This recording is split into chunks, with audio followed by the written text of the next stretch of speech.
So we're in the long last bit of the stretch here. We've got Apiculture New Zealand, an introduction to regional hubs, policies and operational guidelines now. So Dave Wrathall and Ricki Leahy are going to come up and do a tag team here. And Dave is the Managing Director of Ecritech and member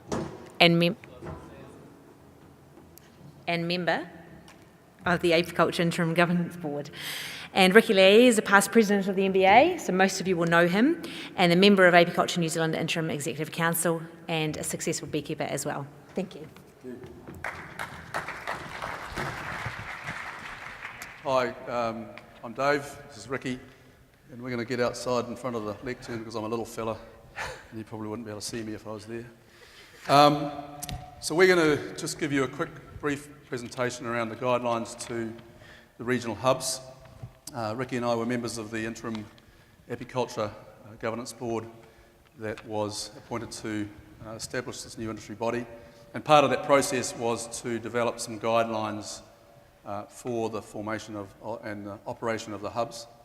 And so what these guidelines are attempting to do is provide a framework for you as members to establish your own hubs and operate them for the benefit of the members and the benefit of the industry. So the key point here is they are guidelines, and the newly elected board will work with the members to refine these guidelines into operating procedures. I better get the little button, hadn't I?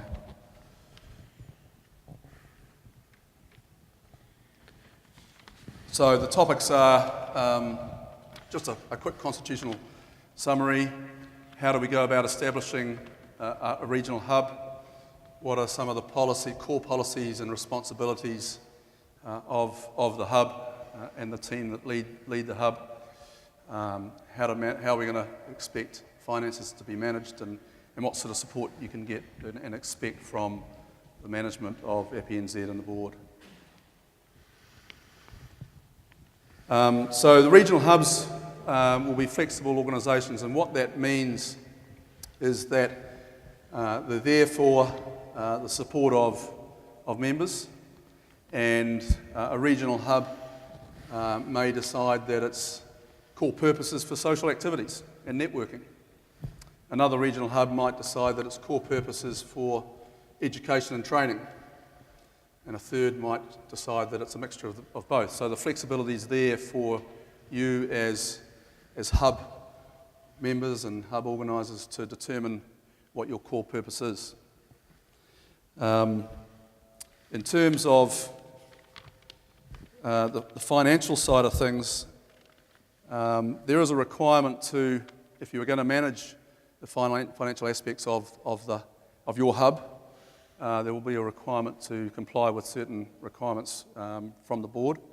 And the reason for that is really to provide consistency across hubs and alignment across the industry body. Anything more on that one, Ricki?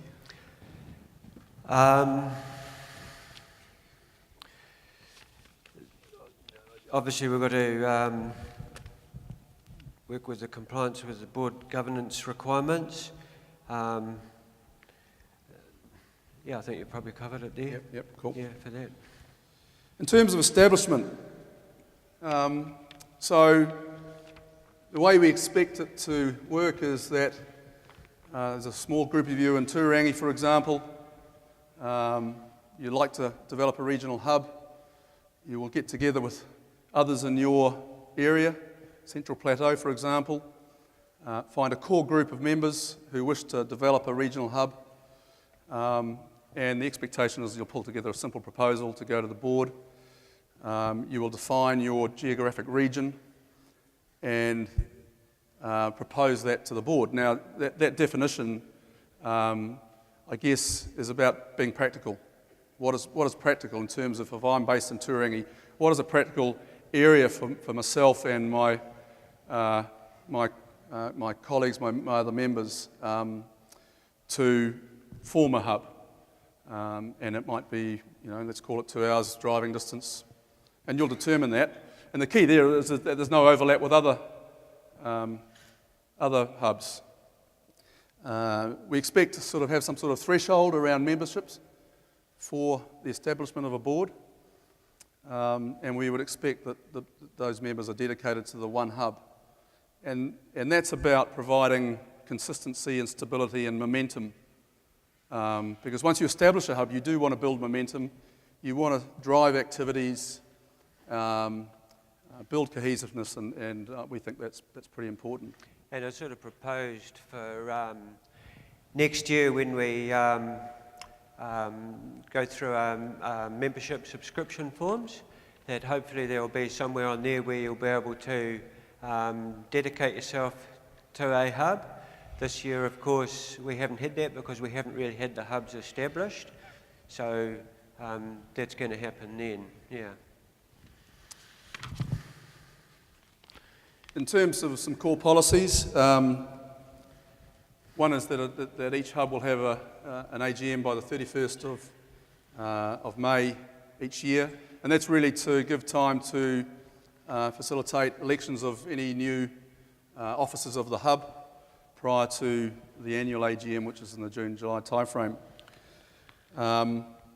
In terms of compliance to specific policies, obviously adherence and respect for the Privacy Act is important.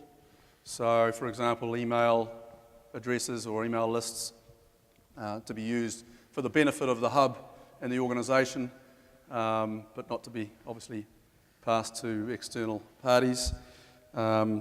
Similarly, other confidential information, so inter-hub communications or hub to hub, hub to board, hub to management, respecting those communications from a privacy perspective.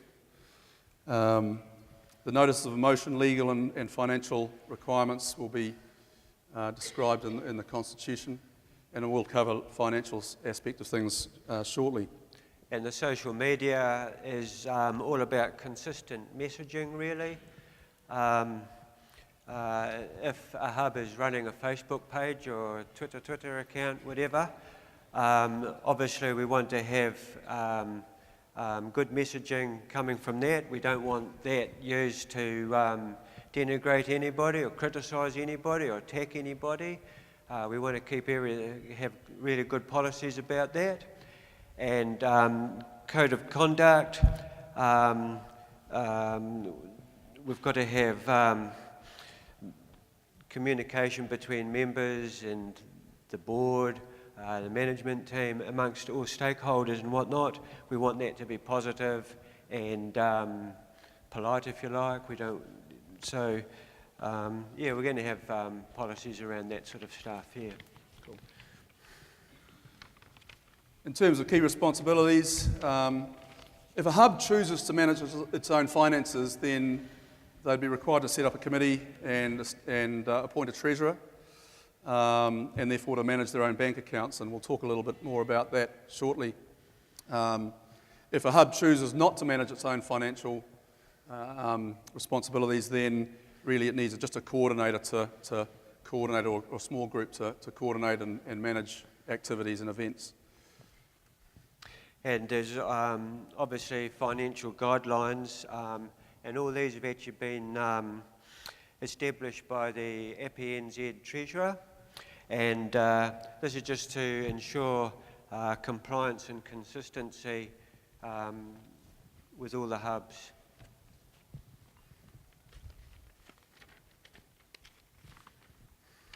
Okay, in terms of financial management, so if a hub is managing its own financial affairs, there's an expectation that they will manage it in a fiscally safe manner. There'll be a requirement for some regular standard reporting, specifically to the APNZ Treasurer. And there'll be a requirement to, I guess, operate in a responsible manner with the appropriate level of control, the same way as you'd run your business. So around, purchase orders and sign-offs and those sorts of things. So it's really just around providing some governance and control around a valuable asset. So it's not about micromanaging or controlling what the hubs can do with any finances they've got. It's all about ensuring that hubs are well resourced, and it's all about informing the board so that supportive decisions for those hubs can be made. Yeah. Just continuing on with the financial side of things. So the board is planning to use Xero as its platform. So as a hub, you can either have your own login, your own sign-in to manage your accounts, or you can utilise Xero through HQ. APNZ will nominate a financial institution, and for consistency purposes across the group, across the industry body, then the hubs will be required to use that same financial institution. Really important point around establishing delegated authorities and protocols around expenditure. Again, it's just how you would operate your business.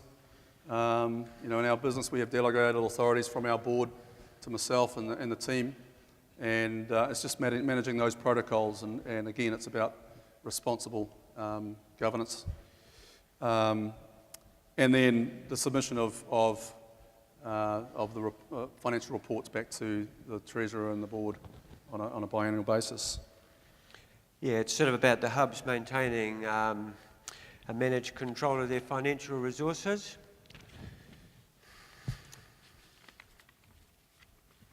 So lastly, what sort of support can you as members within a hub expect from the management and the board?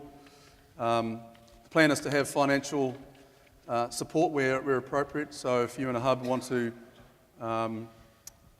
run some education sessions or training and need some support, well then the board is looking to be able to provide that support to you. The plan is to have a director on the board nominated to be an interface into each hub.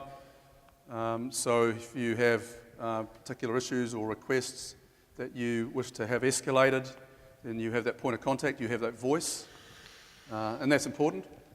But also the management team and the board would look to support you with guidance and advice and potentially human resource if you are wanting to run particular activities or you need assistance with voting processes or other administrative tasks within the hub.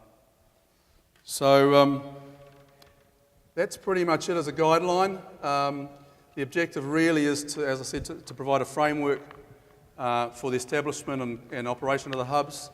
We think that this community is growing, as we are evidenced in this week, and there's a great opportunity to provide some stability and great guidance within small regions, and establish a great knowledge and share knowledge. And if we do that, we can build a really robust industry, which is obviously growing at a great rate. So I hope it's been worthwhile and informative, and we're happy to take some questions. Pam.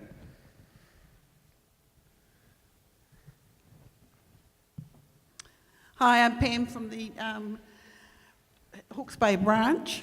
I do feel there has been a lack of consultancies with branches, and there's been some quite difficult things we've had to tell our branches. We are now a hub, although you'd say the hubs are not established. We're concerned that as a hub we're paying road user charges. We're going to have to go to a selected accounting program, a nominated bank. The framework sounds to us a lot more like a cage than it does a framework. And I really think that Apiculture New Zealand has done some really good things, but they have neglected the communication with the branches. You talk about respect, you talk about flexibility, but then you talk about things being constant, being consistent. And the areas of New Zealand are not consistent. They need that flexibility. And I think you need to show the branches, the hubs, whatever you've chosen to call us, a little bit more respect. We do know how to run finances. We do know how to put financial reports in. We are doing all these things and have been doing all these things, and now we're told that we shall be doing it according to a very selected parameter. Yeah, thanks, Pam. So a few points made there. I think the point I made at the very start was that these are guidelines, they're being shaped, and with input from people like yourselves and others, the newly established board will then start to refine the way the hubs will operate. So I think that there's an opportunity for that input. I think there's a meeting straight after we finish today to start that input process. And so I hear you, and I think that the board, the newly established board, is going to be open to making sure it works. So, you made a few points, but I think that the board wants to listen to that and get input, really, because at the end of the day, you'll be operating it, and you'll have your purpose and approach. But then there's obviously got to be consistency across the different hubs for obvious reasons. Right. Pam, I acknowledge your concerns, and it has been a little bit difficult because we're in this interim sort of phase, and it's all going to take time to all sort of fall into place, if you like. And really the only consistent thing that we're really asking for is on the financial management side of things. It can create a lot of extra workload for the management team and indeed the treasurer if things aren't consistent. And that's why the guidelines are asking, to bank with a bank which is determined by EPNZ, all these little things. They're not supposed to put us in a cage. We're trying to do the opposite, but... Yeah, I have a question. You talk a lot about the financial management. Where's the finances coming from? I mean, there's a bit of money in the coppers from when you used to run conferences, but that's not going to last forever. So how do we fund each hub ourselves, or how is this going to, any idea? It's hoped that hubs would find the opportunities to do industry good activities for the hub members, and if we can perhaps get a commodity levy or something in the future, that there could be some sort of payments going to hubs to do those activities. But at the moment, we're just in this interim period, we have to sort of rely on what branch funds were there to continue. They're the same people in effect, and that's one reason why we need to know what the hub's financial situations are, so if there's a hub which needs support, well, maybe that can be given, Yeah. Yeah, Paul O'Donnell, Christchurch Hobbyist Club. Excuse my cold. We're concerned and we're a bit mystified over this whole thing. There has been no clear communications to us properly. I'm Vice President there. The way I see it is you're forming another ECANS. In other words, it's another layer of governance. And it seems to me that you've got several strong clubs, 2 in Christchurch, or 1 in Waimakariri. How are you proposing to put a hub together? Are you going to send a note out to all the clubs to allow voting, and somebody may wish to vote and come on as a board? Secondly, the hub you're talking about would have to become a legal entity to do it correctly, therefore it would have to become an association along those lines. You can't just have a hub, which is basically a club, sitting there running and dealing with money with no legal requirements. So it does concern me. There are a number of issues in this. So what I'd like from you today, or from you people, is a clear line of communication to us all, explaining the situation clearly. Why do we actually need a hub when you've got powerful clubs in the vicinity? And secondly, how are we going to put members into the clubs, or hubs, as you call them? Yeah, a couple of points there.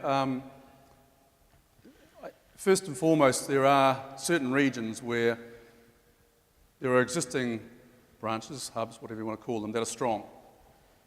And there are certain regions that they're actually quite weak and not performing or not operating. And so for those areas that, let's call them weak, for want of a better term, there's an opportunity for them to start up. For a bunch of people, and I spoke with one person just outside earlier, and they would love to start something in their region because there's nothing suitable for them. For those of you who have got something going already, then it's a matter of capturing that momentum and enthusiasm and group of people, and then working with the API New Zealand to move forward. In terms of, from a legal perspective, the API NZ is the legal entity in effect, and so you can still run your finances as effectively as a subsidiary, so you don't need to establish yourselves as an independent legal entity. Anything else on that, Ricki? No, that was covered. I don't believe you answered Neil Mossop's question about where the money is coming from for the hubs. Surely you're getting subscriptions from members. Should not the API New Zealand be offering grants to the clubs, the hubs, and so much per quarter or something like that? Yeah, as I said, this is still being established, but we did mention that the hubs can go to the board and the management team to request funds for activities. So that's been stated, so that opportunity is there. And could I just make the point too, that the board has only just been elected. We haven't actually met as a board yet, and the interim joint executive have decided not to make any decisions like that and leave it up to the new board. So we're just, like I say, we're in the sort of interim time. Hi, Pam.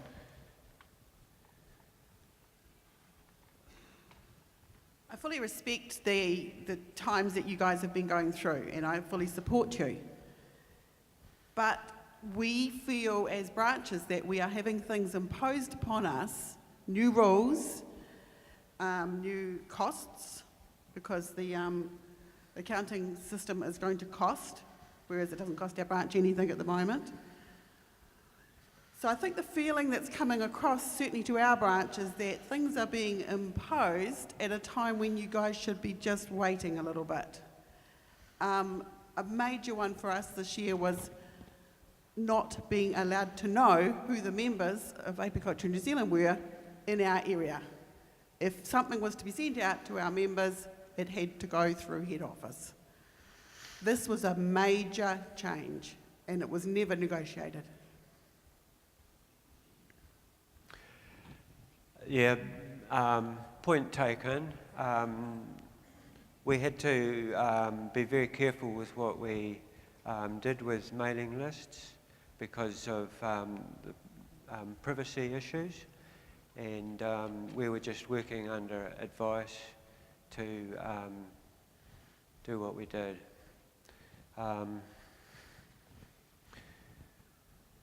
There's sort of fundamental changes happened between branches and hubs, and that is that the NBA branches had this purpose of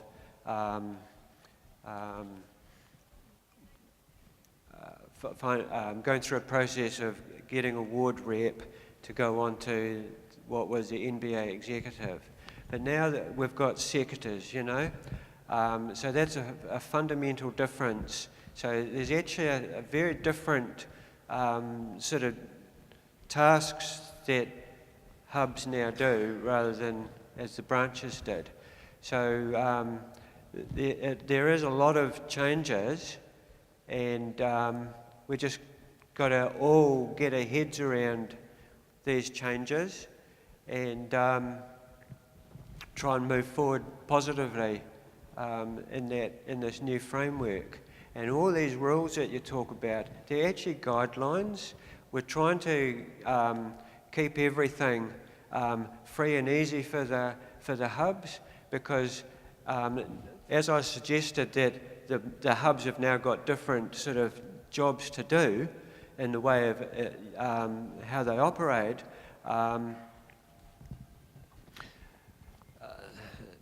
You don't need to. I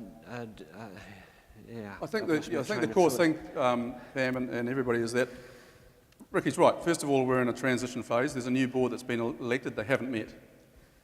So these guidelines were developed by the interim board as the first step. The second thing is that those of you who wish to operate the hubs you've got the passion to do it, and the API New Zealand, I'm sure the new board want you to be successful, and therefore they will listen and they'll take your input. And so there's an opportunity to give that input, and we're hearing some of it tonight, and I think you should continue to do that. And then work with the board to ensure that it works for the hubs and works for the body. And there'll be we'll continue to, you together will continue to shape it up until you go, right, that's the right model, that'll work for both of us. And I think it just needs to go through that process.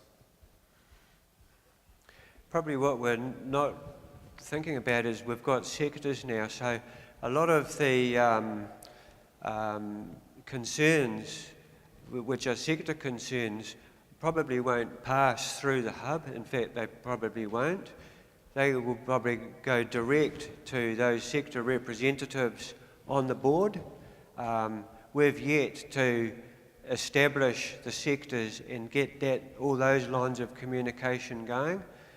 So there's quite a few sort of different threads all happening, and that's why we're not rushing anybody. We're just letting everything just take its time, but hopefully by this time next year, and especially after new subscription forms, and that people are nominated to hubs, will sort of get everything nicely established, you know. So it'll just take time, I think. We just need patience, and we need to have a positive attitude about what we're trying to achieve as an industry. Hubs are really for sort of networking locally, you know, and I think that would be beneficial in the long run. I think I've been given the signal that we're done for time. I was just going to say that we're going to continue this right now. We're going to ask to come to the stage John Hartnell, Neil Walker, and also Sean Goodwin. And then we're going to have a panel discussion, so we'll continue with this. Could Andrew Jenser, Jason Desmond, and Kat Holt please go and pay for your silent auction? And we'll carry on with the Agriculture New Zealand questions right now. So, Neil Walker, please welcome to the stage. Neil is